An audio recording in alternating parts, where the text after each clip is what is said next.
Good morning, everyone. I hope that you are well. In this talk, I'm just going to talk about the dangers of the MK from Mkhonto weSizwe political party to Jacob Zuma's financial well-being. Of course, if they win elections in the future, but of course, also bearing in mind that this is an old man we're talking about who became a president when he was already old. But there seems to be a push from members of Umkhonto Sizwe Party for former President Jacob Zuma to take up a seat in parliament. And I heard that he even calculated himself saying that he didn't finish his term because he was forced to resign with just over a year to go. But now you ask yourself, I've heard in the past, and many people know this, and many people in the ANC are supposed to know this, that if you are a former president, you are entitled to a pay package equivalent to that of the current sitting president.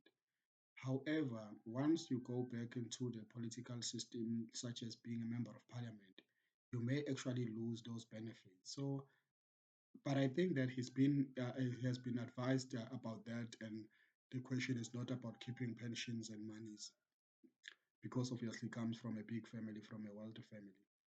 But of course, losing benefits that you have earned for what really? Because you can still delegate people and give them a mandate and be on call with them, send them emails so that they do what you want them to do in parliament without you, who has retired from politics, having to go back to shepherd people who are adults and who should be able to rule themselves if the MK party is created for young people to create political space for them to maneuver. Of course, speaking about pensions, if it is true that some members of Umkhonto weSizwe Party were sent to the National Assembly for only 3 months and then were forced to resign after that, after they had resigned from their original positions, that might be a problem, particularly because some people have complained about that.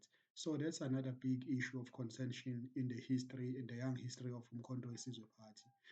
So my advice, obviously, President Jacob Zuma has many advisors, but would be that he should consider, if he's being paid his pay packages, then he should consider not going to parliament, but actually allowing the younger generation to go to parliament. Because in any case, I know that he's never been a member of parliament except as a deputy president of South Africa, but he's never been a constituency-based member of parliament where he represents Inkandla. Remember again that he might actually be reneging on his promise to go and be a ward councillor in Inkandla, unless if he's already doing that.